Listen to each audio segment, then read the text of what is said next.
Good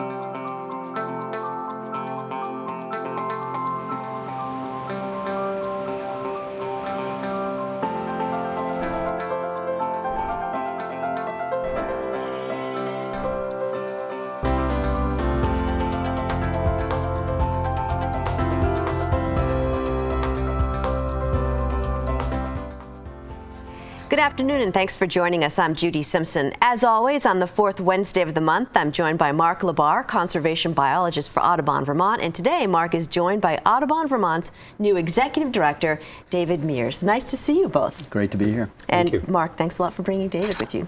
You're very welcome. We're very excited at Audubon, Vermont to have David on as our new executive director.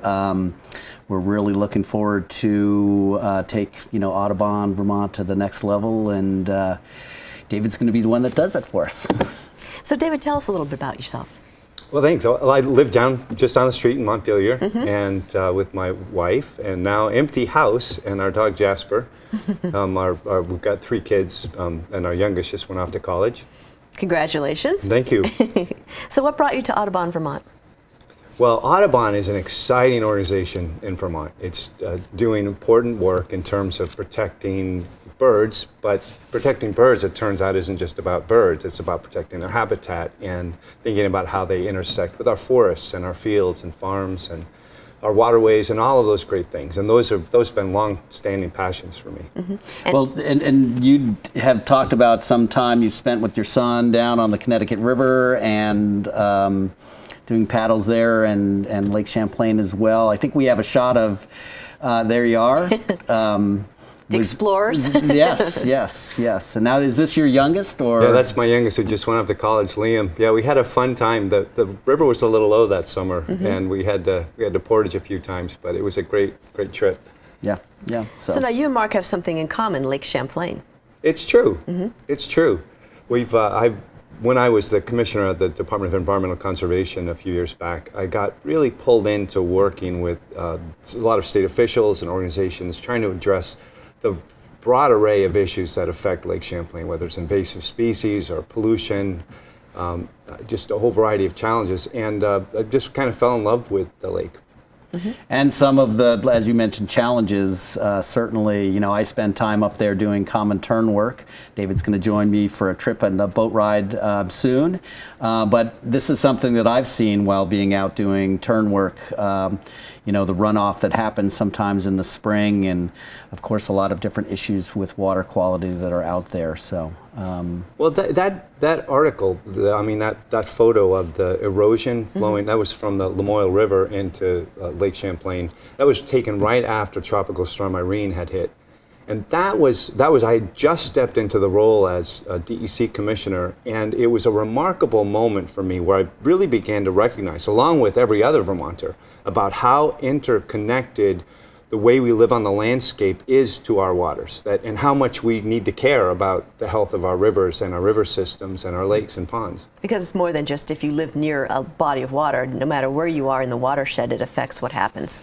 Absolutely, and it affects you. It's like you can't, it's not just about protecting birds or protecting, particular wildlife or forests or wetlands. If we don't take care of these systems, it has an effect on our bridges, our roads, our downtowns and communities. As a community, we need to think about our relationship to these systems. And you were saying, I think we were talking about it, David, how the Lake Champlain, the size of the lake compared to the actual size of the watershed, and how much that habitat that's around that can be beneficial or can work against the lake.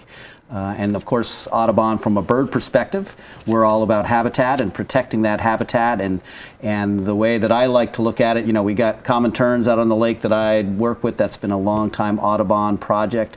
But also the work that we do in Vermont's forests and farmlands and shrublands is really important to that system as well. Now, working for Audubon, you must have some favorite birds. It's true. I absolutely do. And, it's interesting. Someone asked me the other day if I was a birder, and I had to, in all honesty, say, I have not been a birder in the sense of keeping a list of birds or a life list, or some of the folks who are really passionate about birds have done. But I have, ever since I was a child, enjoyed kind of identifying and finding birds. So yes, I do have favorite birds, and There are a couple that have when Mark asked me this question the other day that jumped out at me were the raven is absolutely one of my favorites. Why is that? Well, they're smart. Yeah, they're brilliant. They're just really smart. I mean, they can actually, I've heard that they can mimic speech, and they use tools, and they're remarkable creatures in lots of ways. And we have them floating around, you know, the Audubon quite a bit. You know, they nest up on cliffs, and, you know, when they're in flight, they often have that, you know, that classic wedge-shaped tail that we look at that separates them from their relatives, the crows. Right. But just a great bird to have along, and, you know, they're seen throughout Vermont as well. Yeah, I remember watching some picking apples off a tree Yeah. and flying off with them, which really surprised They me. were almost completely wiped out. Yeah, so they had some issues.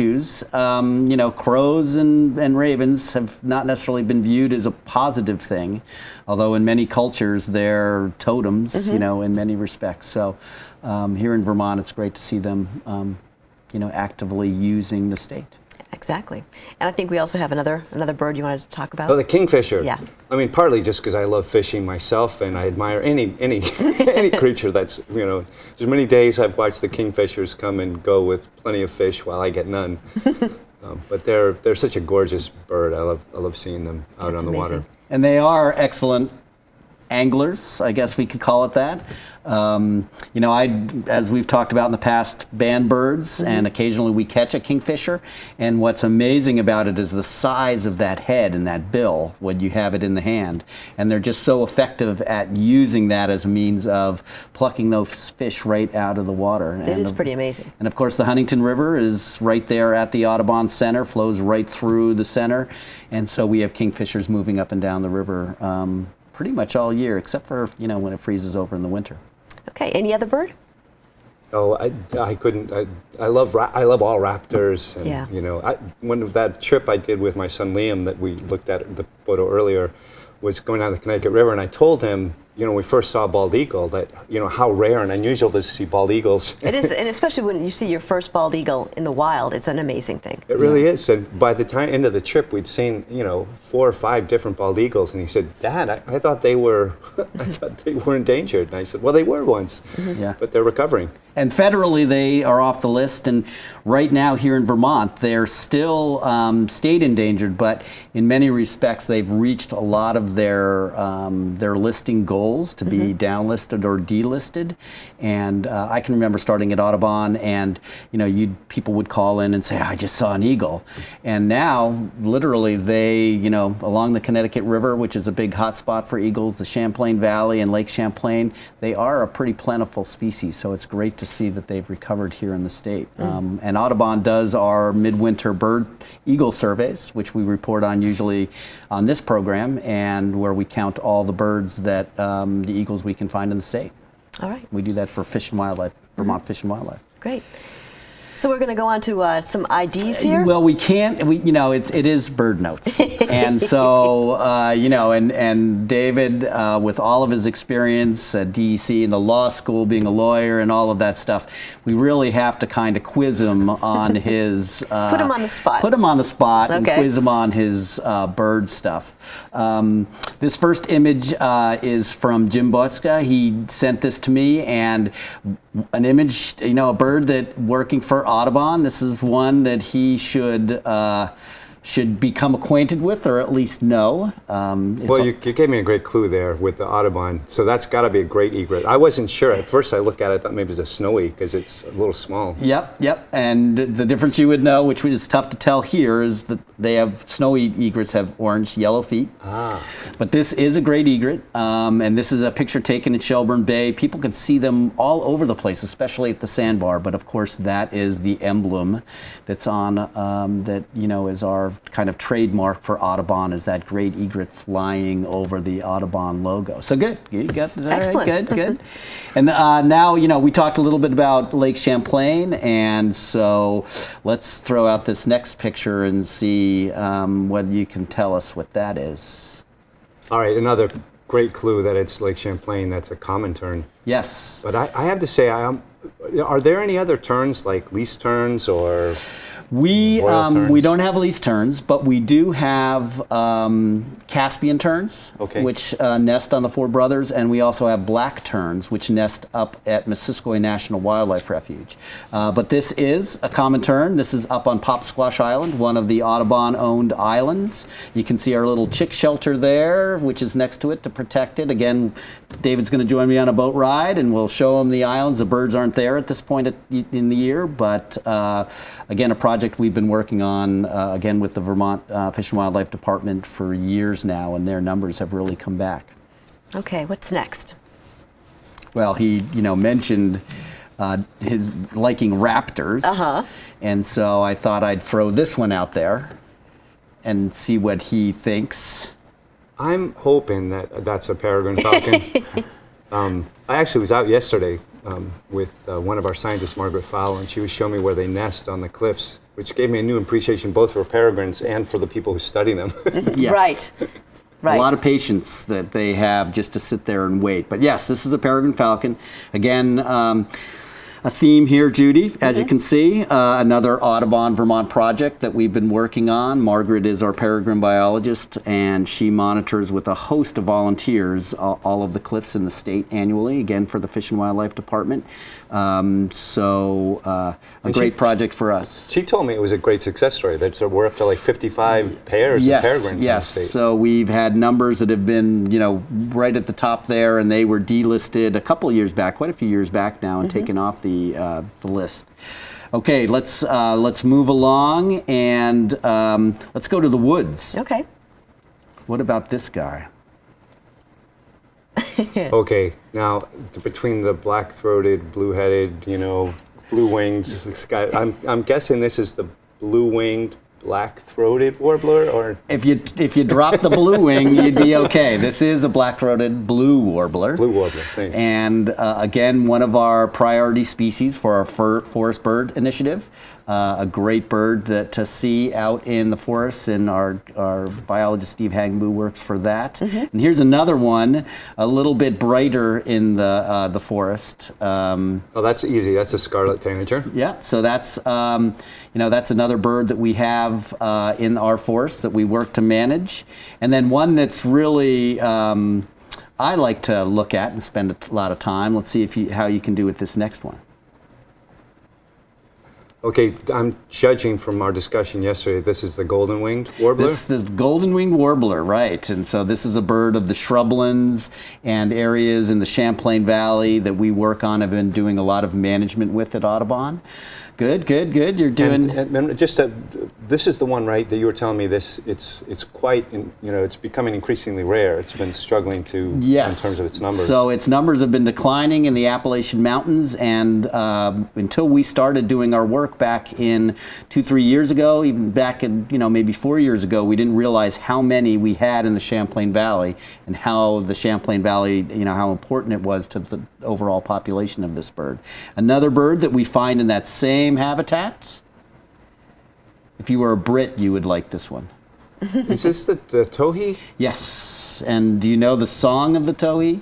I'm guessing it sounds like towhee. Yeah, they do that. That's the call.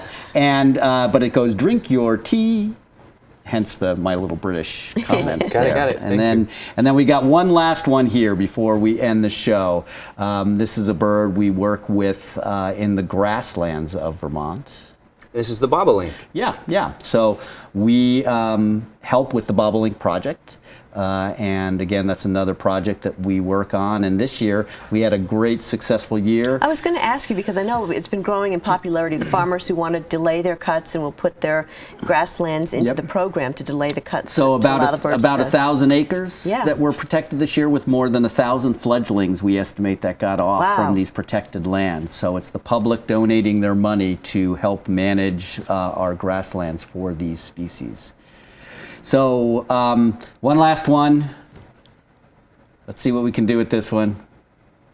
Is this a sparrow? It is a sparrow. Is it a white-throated sparrow? No, it's not a white-throated. This is a really tough one. I threw this one in there. This is a grasshopper sparrow. This is a threatened bird in Vermont, but Audubon Vermont also does we do the surveys, or work with volunteers to do the surveys for Vermont Fish and Wildlife. So you see, part of the quiz was also to really highlight a lot of the work that Audubon Vermont does, and we're hoping that and really excited that David is going to be along to help us with that. That's wonderful. I hope you come back to Across the Fence someday. I hope so. Thank you. Okay, good.